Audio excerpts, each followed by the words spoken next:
Alexandthomasproductions' day orders. After giving the three their day's work, he added, "Please be careful of the line near the dam. I'm afraid if a dam overflows, so please, be careful." Okay?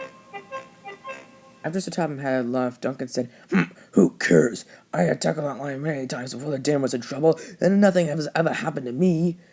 "There's always a first time, you should know that." "Well, that's a good point. Besides, remember Sir Handel? He was a bit careless, too. Oh, jeez, I remember he wouldn't stop complaining for weeks on end. Sir Handel is just a careless engine indefinitely. I'm always a smart engine and I know everything. One type like that and you'll really be in trouble." "That will never happen to me, and I know it. You're a careless engine, Duncan. And also to add to that, never mind, Skarloey. I'm sure he'll find out on his own. The only thing I'll ever find out is that you two are so wrong and so lazy at work, possibly." Later that day, Duncan was taking goods train.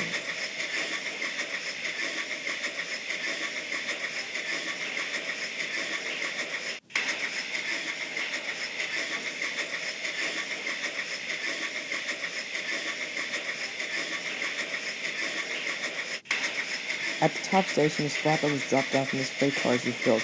He then continued down the line. The line near the dam sloped downwards a tiny bit, and at the edge of the ravine there was a very sharp curve. Engines are supposed to slow down knowing not to derail on the curve, but Duncan was becoming careless. Then it happened.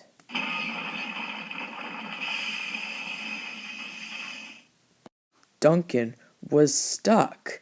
His freight cars crashed into a big bank of earth. Peterson was filling a milk tanker when he heard the crash. "What's going on?" said his driver. "I heard a crash. Please can we expect it later?" "All right, Peter Sam, all right. But first you got to deliver the milk." Meanwhile, at the dam, nothing was going right. Although Duncan's driver and fireman weren't hurt, they had trouble getting out of his cab, and then they left the dam to get help. But on the other side of the dam, however, the water was rising fast. Duncan saw the dam begin to crumble towards him. The water level was rising furiously. Even water began to leak from the bottom of the dam. The pole was getting deeper and Duncan was sinking, but what he was experiencing right now was nothing compared to what was going to happen.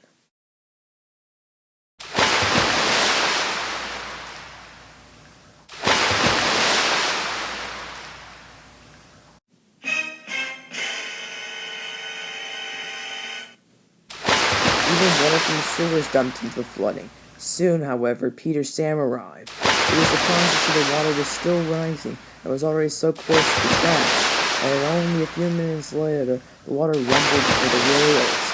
Peter Sam thought that he better go. Not too long after Peter Sam had left, Sir Topham came to see Skarloey. "Skarloey, I need you to travel along the line Duncan went on because I'm feeling worried about him right now." "Okay, sir," and Skarloey puffed away. But when Peter Sam had left and Skarloey was heading toward the area, landslides began to fall along the tracks and the mountains fell into the lake. Skarloey crashed into some of the dirt and derailed off the tracks.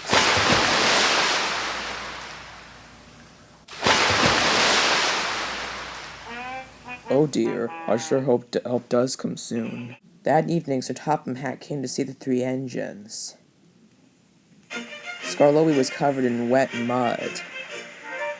Peter Sam was a little dusty from the day's work, but the two engines together couldn't compare to how dirty Duncan was. He had to be fished out of the pond by the pond using cranes, but was now battered and filthy. "You have caused a great disturbance," said the Topham Hatt. "Now it will take a long time to fix you, and the Skarloey Railway will have to do without an engine. I hope you are sorry." Duncan moaned, and Sir Topham Hatt drove away.